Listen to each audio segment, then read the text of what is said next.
Welcome in, everyone. I hope you guys are doing great wherever you're watching from today. We have a breaking update from President Donald Trump on the situation with Israel and Iran. I'm filming this on May 28th.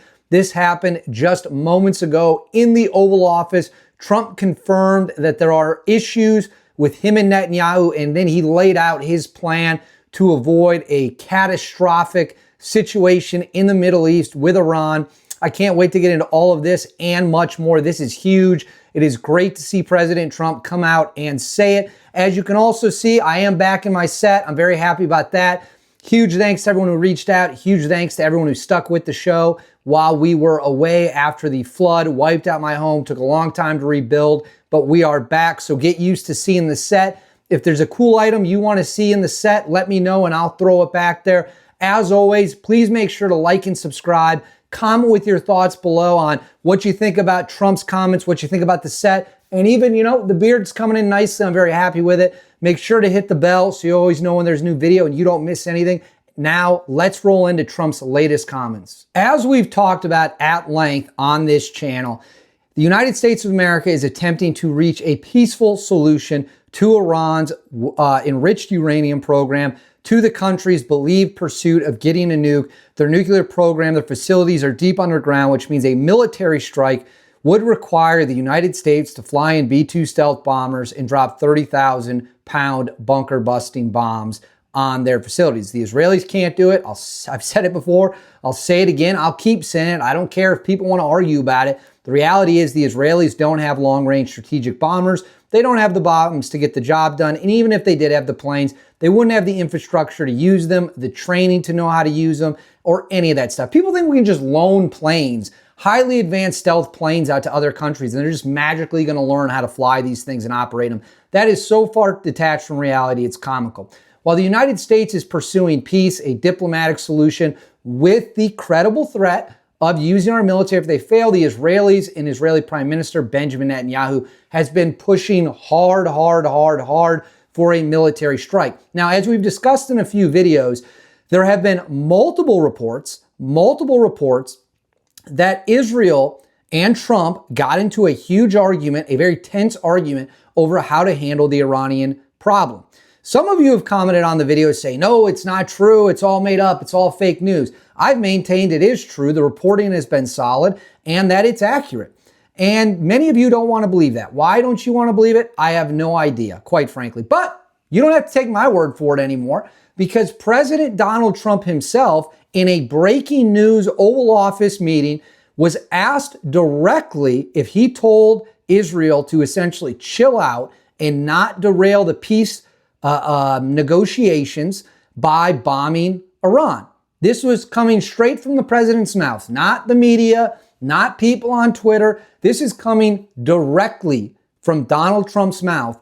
Let's go ahead and roll the tape of what President Trump said when asked if he told the Israelis to stand down and not do anything that would derail negotiations. Let's watch the video right now. 37%, that's a lot.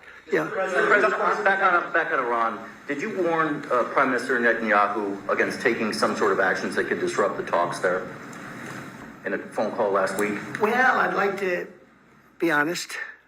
Yes, I did. Next question, please. National sanctions. I did, yeah. If Senate Republicans want to push It's not a warning. I said I don't think it's appropriate. What exactly did you tell him? Did you I just said I don't think it's appropriate. We're having very good discussions with him, and I said I don't think it's appropriate right now. Because if we can settle it with a very strong document, very strong, with inspections and no trust. I don't trust anybody. So no trust. I want it very strong where we can go in with inspectors. We can take whatever we want. We can blow up whatever we want, but nobody getting killed. We can blow up a lab, but nobody's going to be in the lab, as opposed to everybody being in the lab and blowing it up, right? Two ways of doing it. Yeah, I told him this would be inappropriate to do right now because we're very close to a solution. Now, that could change at any moment. Could change with a phone call.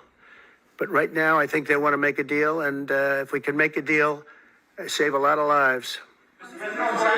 Well, there you all have it. That is directly from President Trump's mouth himself saying, yes, he did tell the Israelis not to do it, that it would be inappropriate to do a bombing run and attack on Iran while the United States is pursuing peace. And this comes on top of a report we talked about also earlier on May 28th about how the Israelis might be preparing to bomb Iran anyways. Even if the U.S. does reach a deal with Iran, we would reach a deal with Iran over their enriched uranium. Now, whether that would be no enriched uranium to some level of enriched uranium, those are the details all being worked out. But the New York Times reported that even if the United States reaches a deal, Israel might strike anyways, which then, as you know, would spiral into a conflict in the Middle East. So for everyone who was in the comments section saying that, no, Trump would never do that, Trump would never tell Israel what to do, Trump would never try to impede Bibi Netanyahu, well, there's a video of the President of the United States in his own words saying that he absolutely told the Israelis it would be inappropriate to undercut the peace process that the United States is pursuing. And you know what? We should all applaud Trump for that. Doesn't matter if you like Trump, doesn't matter if you dislike Trump, doesn't matter at all. Point being, President Trump came out very clearly there and said that yes, he told him not to do it. He told him it would be inappropriate. And that's what his job as the President of the United States is to do. His job as the President of the United States is not to put any interest above the American interest. The American interest is what the President of the United States is meant to protect. And we have to ask ourselves, is it in our best interest? Is it in the interest of the United States to get into another prolonged, bogged down conflict in the Middle East? If it is in our interest, someone should come forward and make that case as clearly as possible. But you know what? There's not even Democrats that are making that case. There's not Republicans that are making that case. Now, there are a lot of politicians making the case that we have to apply pressure to Iran, which of course is true. If you're going to have a negotiation, you need leverage. That's 100% accurate. But as far as I can tell, and I'm happy for someone to point out examples if I don't know them, no one in the United States government is arguing that a war in the Middle East or even a conflict that wouldn't really rise to the term of war is in our best interest. How much money do we need to spend in the Middle East? How many lives have we already given in the Middle East? And we can debate all day about the previous wars, but now we're dealing with today. We're dealing with a conflict on the verge of exploding. It is a powder keg. It is going to take one match being lit for all hell to break loose. And if people think that it's in our best interest to send American soldiers and American airmen and American bombers and American equipment into Iran to knock out their facilities, then make that argument.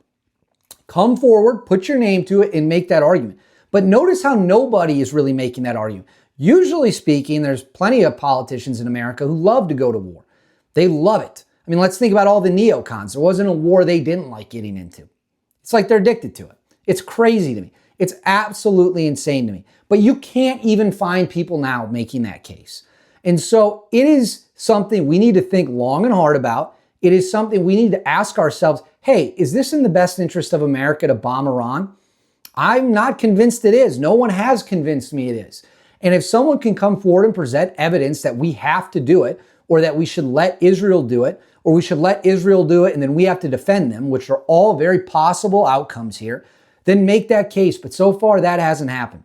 So there is the President of the United States, President Donald Trump, confirming on the record in breaking news fashion, he absolutely told the Israelis not to do it. So I guess for everyone who said that it was fake news and didn't happen and that I didn't know what I was talking about, feel free to jump in the comments now and let me know what you think, because it certainly seems that the president, what you think Trump made that story up, doesn't seem likely, folks. Does not seem likely. So I don't know where we go from here. It is very clear there is a growing rift between Trump and Netanyahu. It is very clear that is the case. We want peace. Trump wants a diplomatic solution. We hold all the cards. We hold all the cards. Iran doesn't hold the cards. Israel doesn't hold the cards. Saudi Arabia doesn't hold the cards. The United States of America holds the cards. And we should play the best hand we can play. It's really that simple. People will try to make it out like it's complicated. It's not. It's shockingly simple to understand. We are the world's superpower. We should not be allowed to be influenced or dragged into anything. We will go at our own pace. We will go our own way. That's the way it should be. That's the way it always should have been. It's really that simple to me. But I want to hear what you have to say. Let me know in the comments what you think about Trump confirming he told the Israelis to stand down as they push for war. Make sure to like and subscribe. Hit that bell so you always know when a new video is coming. I'll see y'all next time.